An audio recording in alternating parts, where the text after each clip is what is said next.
할렐루야. 우리 앞에 계신 분들과 인사 나누시겠습니다. 옆에 계셔서 감사합니다.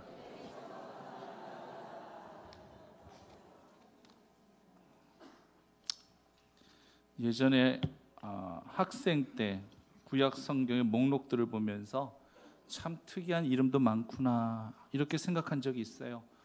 우리 발음으로 보니까 좀 특이한 거예요. 예를 들어서 아가서, 말 그대로 아가예요. 아가서는 솔로몬이 술람미 여인을 연모해서 쓴 사랑의 서사지 같은 내용인데, 저녁 때 그런 생각 들더라고. 아가서니까 아가들이 좋아할 단어들이 많이 있겠지 하면서 아가서를 봤더니만 정말 있더라고요. 그 내용 보면 어여쁜 자야라는 표현부터 사랑스럽다는 표현도 많이 나오고요.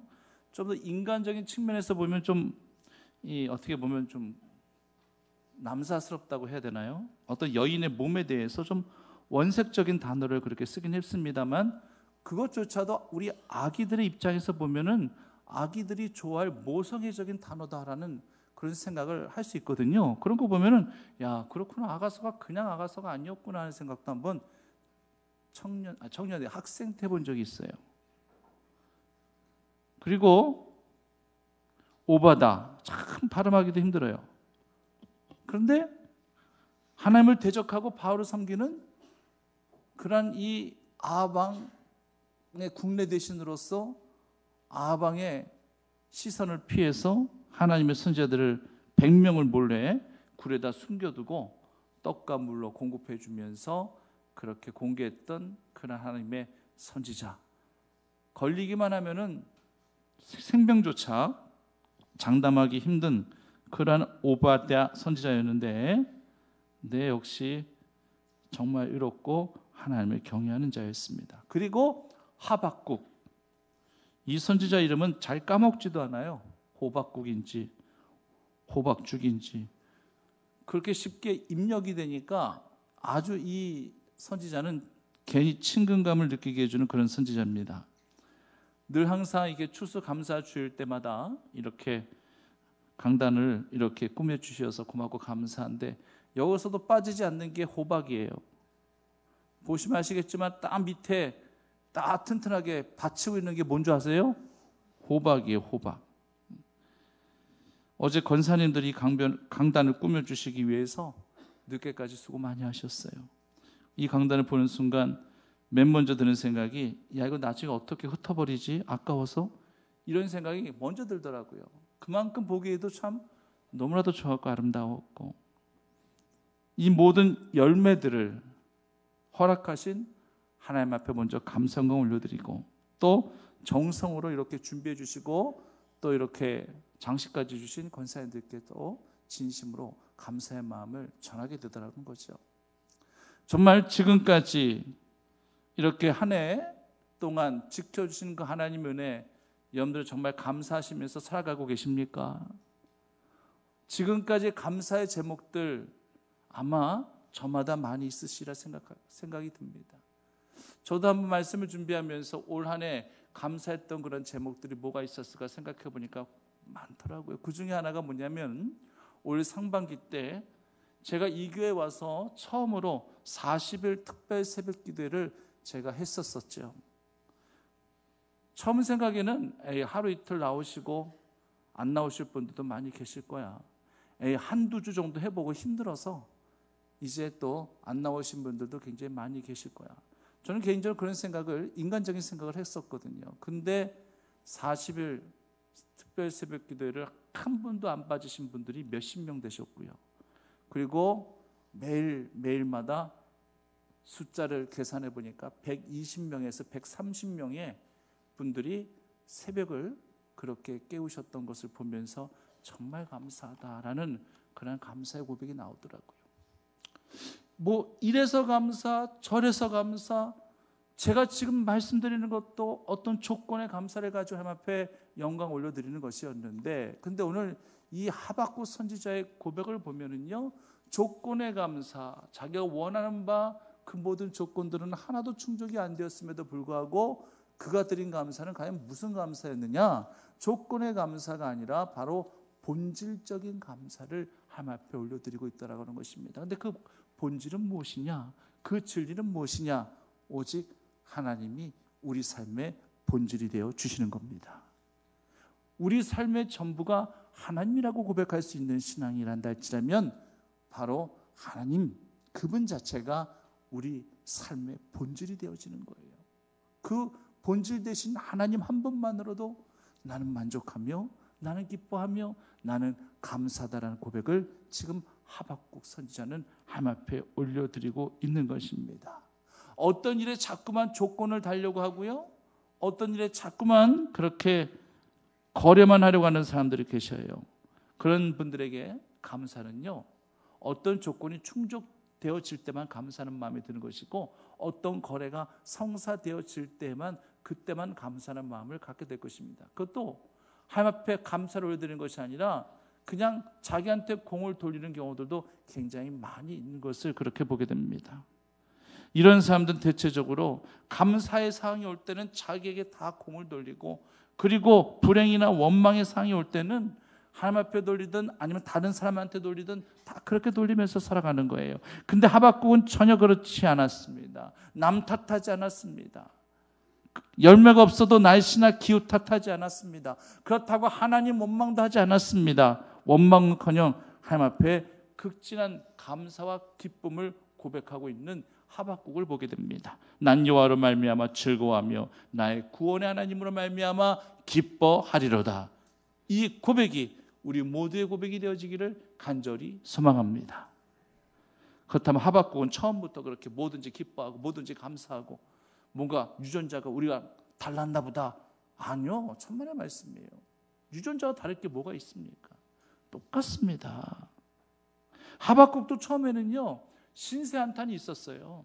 하나님 앞에 원망의 마음이 없는 줄 아십니까?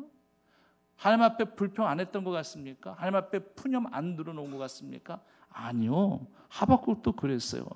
하박국 1장 말씀을 보면 어찌하여라는 표현이 몇 번 언급되어 있는 것을 보게 됩니다. 왜 어찌하여 이런 상황들을 내가 보게 하십니까? 어찌하여 하나님 이렇게 침묵하시는 것입니까? 어찌하여 하나님 이렇게 바라만 보고 계시는 것입니까?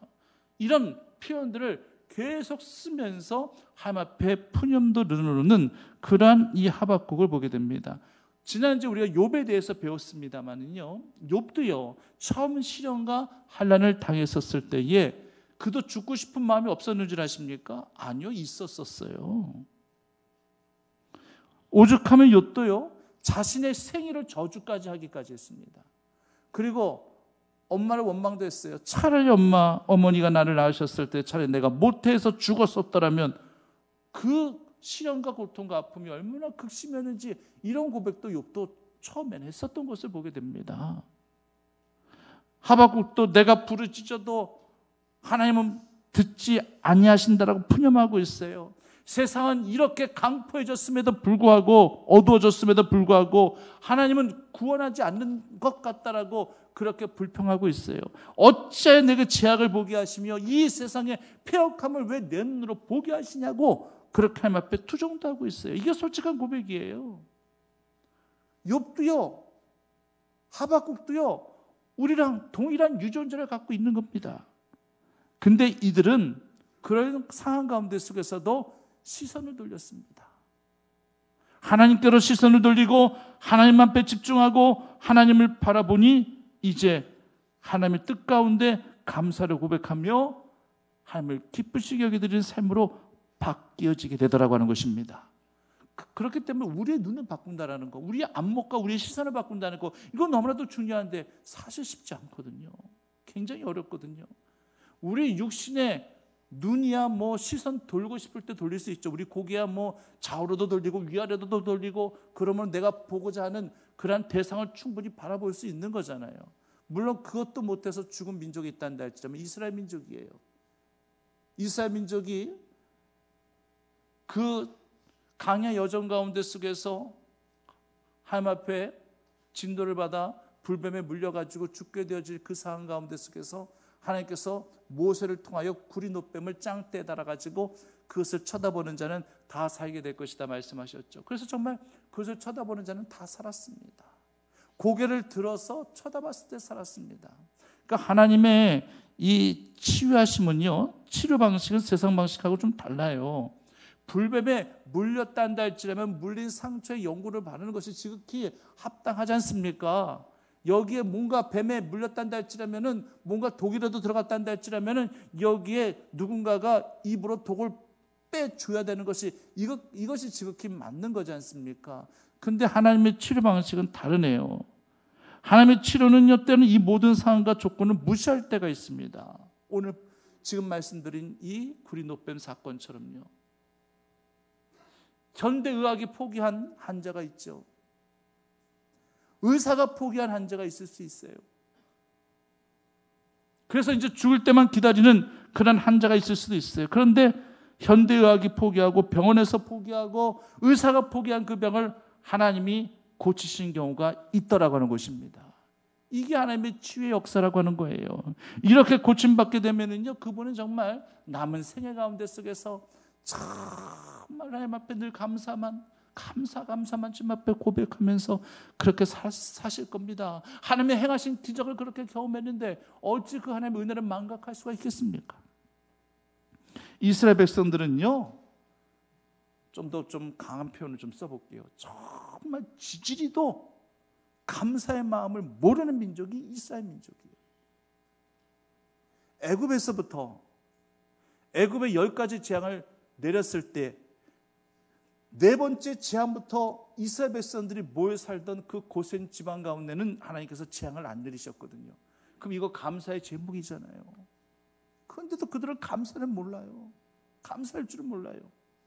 그 강야 40년의 여정 가운데 속에서 이스라엘 백성들이 유일하게 감사했던 적이 딱 한 번밖에 없어요. 그때가 뭐냐? 언제였느냐? 아시다시피 못 건널 홍해를 건널 수 있게 되어진 것. 다 건너고 나서 이스라엘 백성들이 모두 다 송축하며 찬미하며 감사했던 그들이었습니다. 그때 딱 한 번뿐이에요. 어찌 하나님께서 감사의 조건들을, 제목들을 그들에게 이렇게 딱 한 번만 줬겠습니까? 그때 이후로도 그 일교차가 심은 그 모든 강야 생활 가운데 속에서 낮에는 덥지 않도록 구름 기둥으로 인도하시고 밤에는 춥지 않도록 불 기둥으로 인도하신 그 하나님의 은혜와 사랑 앞에 이거 감사의 제목이지 않습니까? 그런데 그들은 감사하지 못하더라는 얘기입니다.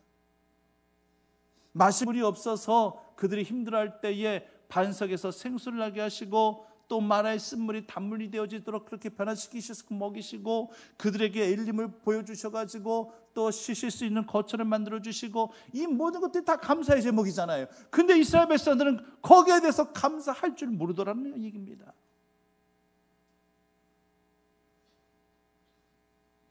어쩜 이 민족은 이렇게 감사를 모르고 살 수 있었을까? 감사의 자리가 있어야 될 그 자리에 늘 불평과 원망만 늘어놓고 있는 이 민족. 입으로 원망하고 입으로 불평하는 것도 모자라가지고 이제는요, 하나님께서 가장 가증히 여기시는 금송아지 우상까지 만들어 놓고서 그렇게 하나님의 마음을 불편하게 만들어버립니다. 은혜를 원수로 갚는 이 같은 행위 하나님은 정말 진노하시자는 거예요. 이스라엘 백성들이요, 정말 마음 상태로만 그냥 불평과 원망의 마음을 잠깐 가졌다가 이것을 빨리 처리했었다 한다 할지라면은 하나님의 그러한 책망과 진노를 면할 수 있었을는지도 모릅니다. 그런데 그들은 입술로 원망과 불평을 다 쏟아내는 거예요. 그리고 우상까지 그렇게 만들어가면서 하나님께서 가장 가증히 여기시는 그런 일들을 행하는 이 민족, 이 백성, 정말로 감사를 모르고 감사할 줄 모르고 감사를 고백하지 못하는 그런 이 백성, 이 민족에 대해서 하나님이 진노의 잣대를 들이대신 것을 우리는 기억할 수 있어야 할 것입니다.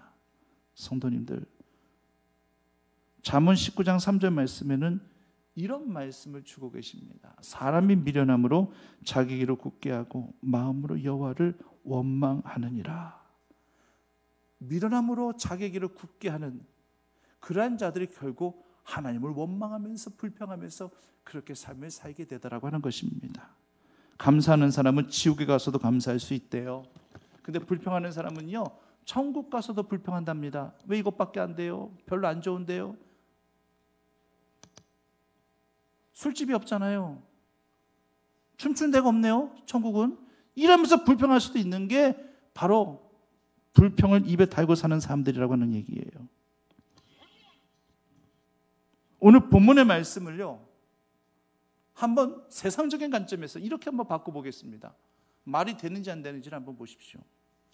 무화과나무 잎이 마르고 포도열매 없고 감람나무 열매 그치고 농가밭에 식물도 없고 우리의 양떼가 없고 외양간에 소가 없으니 내가 무엇으로 감사하리요? 내가 무엇으로 기뻐하리요? 나의 상황이 지금 이러한데 내가 어찌 하나님으로 인하여 즐거워할 수 있으며 기뻐할 수 있으리요? 기뻐할 수 있는 조건, 감사할 수 있는 조건이 하나도 없는데 내가 어찌 하나님 앞에 감사할 수 있으리요? 이거 말이 되네요. 이거 충분히 말이 안 되는 게 아니에요. 아니요, 어법으로 보면, 문맥으로 보면 이게 더 지극히 말이 맞아요. 지극히 자연스럽습니다. 좀 더 깊이 가볼까요? 좀 더 깊숙이 들어가 볼까요? 인간적으로 이렇게 바꿔질 수 있을 겁니다. 무화과나무 잎이 마르고 포도나무 열매 없고 감람나무 열매 그치고 농가밭에 식물 없고 우리의 양떼가 없고 외양간에 송아지 한 마리 없으니 이 모든 것들은 다 하나님 때문이요. 하나님이 좋은 기후를 내게 안 주셨고 나는 수고했지만 하나님이 거두게 하지 아니하셨으니 내가 어찌 하나님을 원망치 아니하리요? 내가 어찌 하나님으로 인하여 불평하고 원망하지 아니하리요? 이건 말이 되네요. 그럴싸하게 말이 되네요. 인간적인 생각과 관점에서 보면은 이렇게 구실을 만들어서 충분히 이렇게 고백할 수 있다라고 하는 것입니다.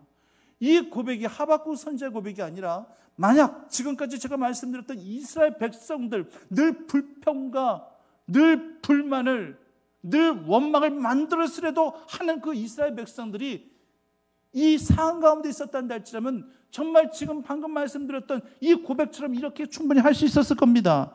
그러고도 남는 민족이에요. 이스라엘 민족은. 성도님들, 우리는 이스라엘 민족과 같이 되지 아니하고 하박국 선지자 같이 이 같은 믿음의 고백을 신앙의 고백을 올려드릴 수 있는 감사에 붙들린 하나님의 자녀들이 꼭 되시기만을 간절히 원합니다. 물론 우리도 인간이다 보니까 욥처럼 하박국처럼 처음에는 하나님 앞에 푸념도 놓을 수 있어요. 땡깡도 부려볼 수 있어요. 그래도 중요한 것은요, 하박국도 하나님 앞에 땡깡도 부려보고 투정도 부려보았지만 그래도 그 마음의 중심은 하나님을 향해 있었다는 겁니다. 이 점이 매우 중요해요. 하나님 밖에서 하나님 앞에 땡깡 부리고 하나님 앞에 투정하는 것이 아니라 하나님 안에서 하나님 앞에 땡깡 부리고 하나님 앞에 푸념하는 그 모든 것들은 하나님께서 다 들으신다는 거예요. 하나님께서 다 이해하신다라고 하는 것입니다.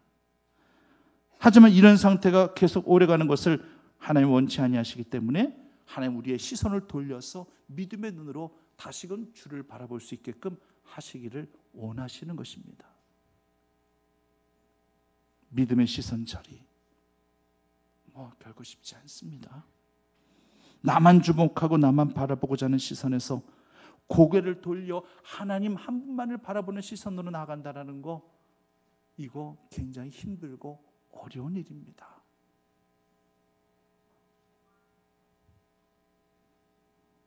하지만 어렵다고 그냥 내버려 두겠습니까?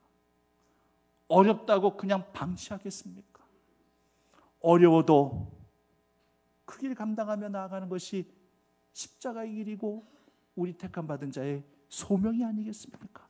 그래서 우리는 우리의 눈을 들어 주를 바라보는 믿음과 신앙이, 주님만 오직 집중하며 주목하는 신앙이 되어야 될 줄 분명히 믿습니다. 눈을 들어 주를 보라. 그 다음에 뭐죠? 내 모든 염려 주께 맡겨라. 슬플 때에 주님의 얼굴 보라. 사랑의 주님 안식 주리라. 괴로워도 힘들어도 즐거워도 기뻐도 주님 한 번 바라보며 집중하며 우리의 시선 처리를 거기에다 고정시킬 수 있을 때에 안 될 일도 되게 하시고 안 풀린 문제도 풀게 하실 하나님의 전능하심을 힘입으실 수 있는 믿음의 종들 되시기를 간절히 바랍니다. 그러므로 우리는 항상 우리의 시선을 하나님께로만 늘 고정시키기 위한 영적 훈련들을 우리는 늘 하면서 그렇게 살아가야 돼요. 하나님의 것만 계속 바라보면요, 다른 세상 것이 안 보여요. 그 단계까지 우리는 올라가야 되는 거예요. 신앙의 성숙은 바로 그거예요. 하나님만 집중해서 하나님만 바라봤더니만 다른 것들은 하나도, 세상 것은 하나도 내 눈에 들어오지 않는다는 고백까지 나가야지 이것이 성숙한 신앙이냐는 얘기입니다. 어느 골동품 가게에 이 젊은 청년이 취직을 했어요. 자, 골동품 가게에서 가장 중요한 건 뭐냐? 진품과 짝퉁을 구별하는 게 가장 중요해요. 진짜와 가짜를 구별하는 게 가장 중요해요. 그래서 이제 이 청년은 내가 이제 여기 취직했기 때문에 주인이 나한테 가르쳐 주겠지. 뭐가 진짜이고 뭐가 가짜인지, 뭐가 진품이고 뭐가 짝퉁인지를 구별하는 방법을 나한테 가르쳐 주겠지. 기대하고 있었어요. 근데 웬걸요? 한 6개월 동안 그렇게 이곳에서 일을 하는데 주인은 하나도 그 원리 방법을 안 가르쳐줘요. 구별하는 방법을 안 가르쳐줘요. 그리고 6개월 동안 뭐만 보여주냐? 계속 진품만 보여주는 거예요. 진짜만 보여주는 거예요. 그래서 6개월 동안 계속 진품만 보았어요. 진짜만 보았습니다. 그러다가 6개월이 지난 이후에 이 주인이 가짜를 하나 갖고 와가지고, 짝퉁을 하나 갖고 와가지고 이 청년에게 딱 보여줬더니만 이 청년이 보자마자 이거 가짜인데요? 알아맞히더란 얘기입니다. 이전에 가짜 보여준 적이 없거든요. 가짜를 본 적도 없어요. 자기가 본 건 6개월 동안 진짜만 본 거예요. 근데 진짜만 보았더니만 이제는 가짜를 안 봐도 이게 가짜라는 걸 알겠더라고 하는 것입니다.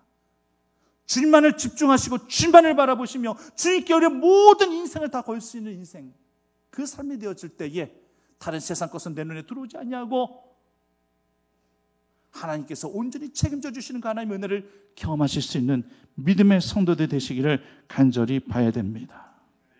시편 119편 37절 말씀에 내 눈을 돌이켜 헛하는 것을 보지 말게 하시고 주의 도에 나를 소성케 하소서라고 말씀하고 계십니다. 또 우리가 잘 알고 있는 히브리서 12장 2절 말씀에도 믿음의 주에 온전케 하신 이 예수 그리스도를 바라보자라고 주님께서는 말씀하고 계십니다. 성도님들, 예 하나 말씀드리고자 합니다. 어떤 홀어머니가 남편을 일찍 먼저 보내고 아들 하나 키우며 힘들게 살아갑니다. 이 어머니에게 낙이 뭐가 있겠습니까? 그저 하나밖에 없는 이 아들이 정말 건강하게 반듯하게 성장할 수 있게끔 이 아들 바라보면서 악착같이 사시는 거예요. 낮에는 시장에서 허드렛 일도 하시고 행상 일을 해가시면서 그렇게 살아가시고, 그리고 또 밤에는 삭바느질을 하면서, 예전에 오래전에 끝까지 보진 않았지만 한참 동안 재밌게 본 그런 드라마가 있었어요. 육남매라는 드라마. 장미 씨가 나온, 아시나요? 세대 공감 아시죠? 예. 그 육남매 그 드라마에 그 장미 씨 보니까 정말 육남매를 그렇게 허드렛 일 하면서 행상 일을 하면서 밤에는 삭바느질 하면서 육남매를 그렇게 키우셨더구만요. 드라마에서 보니까 그렇더군요. 실제로 이 어머니도 그랬습니다. 그렇게 아들 하나를 부유하진 않았지만 가난했지만 아들 하나 바라보면서 이렇게 열심히 일을 하면서 살아갔어요. 그런데 문제는 이 아들이에요. 이 아들이 늘 불만스럽습니다. 왜 나는 이렇게 가난하게 살아야 되는지. 다른 친구들은 좋은 옷 입고 학교 오고, 다른 친구들은 좋은 가방 메고 그렇게 학교 오고 등교하는데, 나는 엄마가 바느질로 막 기운 그 헌옷이나 입고 난 학교 가야 되고, 나도 좀 반듯하게 가방 딱 메고 나도 학교 가고 싶은데, 근데 보자기로 책을 싸가지고 마치 보찜 매듯 그렇게 나는 학교 가야 되고, 창피하게.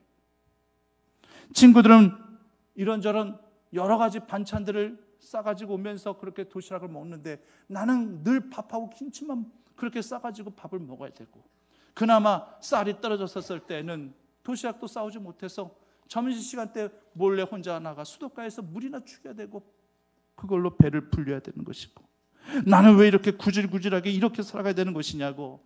엄마한테 다그치고 불평하고 상처 주고 이렇게 나를 키울 바에는 나를 낳지를 말 것이지 왜 나 같은 날 낳아가지고 이렇게 살게 하느냐고 그렇게 엄마에게 쏘아붙이면서 상처 주고 그렇게 울다 지쳐 잠이 들면 어머니는 또 그 아들 죽을까 봐 입을 덮어주고 혼자 밖으로 나와 서러워 우십니다.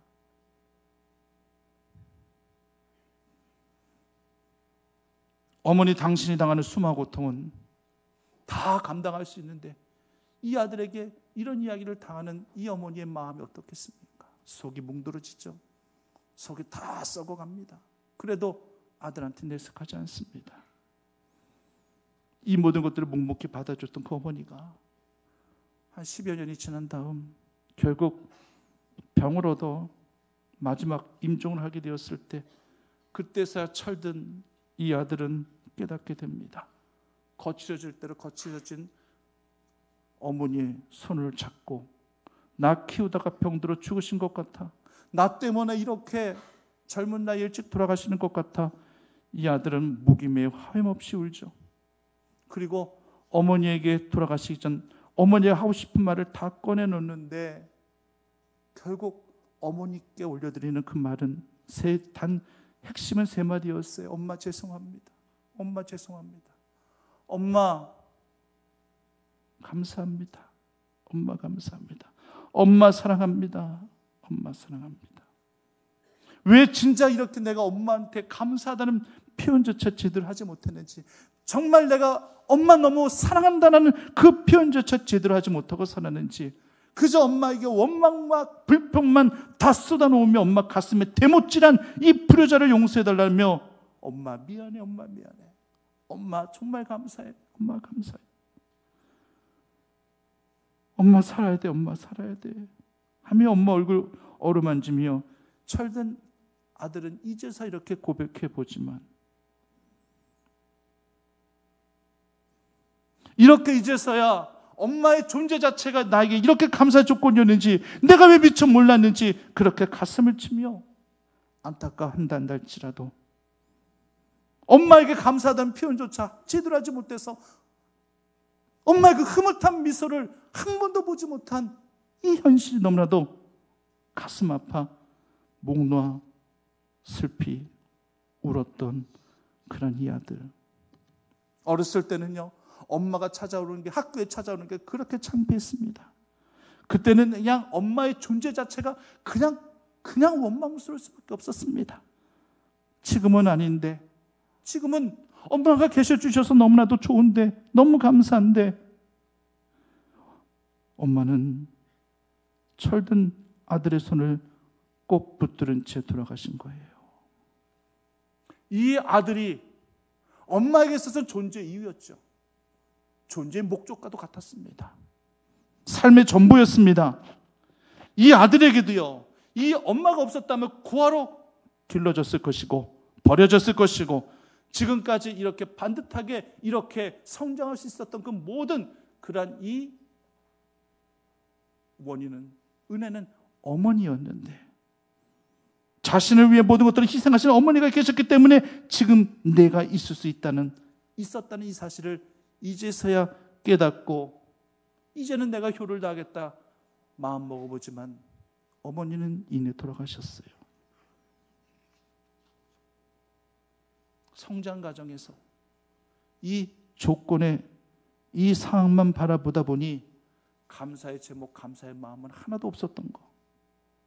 남들과 비교하면서 그저 불평과 원망만 드러내는 내 자신의 모습을 보면서 그렇게 죽은 어머니를 가슴에 안고 서럽게 그렇게 울 수밖에 없었습니다. 성도님들, 혹시 이 아들의 모습이 현재 나의 모습은 아닐런지를 한번 생각해 보셨으면 좋겠습니다. 본질의 감사를 잃어버리고 조건의 감사만 바라보다가 채워지지 않았을 때 하나님께 원망과 불평만 늘어놓는 내 모습은, 지금 내 모습은 아닌지를 한번 살펴보았으면 합니다. 아들이 뭐라 한들 그 어머니는 모든 것들을 다 받아주며 속은 썩어 뭉들어지는 한이 있다 한다 할지라도 아들에게 기죽지 않게 하기 위해서 모든 것들을 받아줬던 이 어머니처럼 우리 하나님도 하나님을 향해서 원망과 불평을 늘어놓는 우리들의 그 모든 외침 가운데 속에서도 하나님은 그렇게 마음 아파하시면서도 마음 불편해하시면서도 우리를 책망치 아니하시고 오래 참으시고 노하기를 더디하시며 우리를 늘 사랑으로 품으로 안아주시는 이 하나님의 은혜와 공로를 우리가 기억한다 할지라면 우리는 그저 본질 되신 하나님 한 분만으로도 만족하며 감사할 수 있는 그런 인생으로 살아가야 되는 게 이게 맞는 거 아니겠습니까?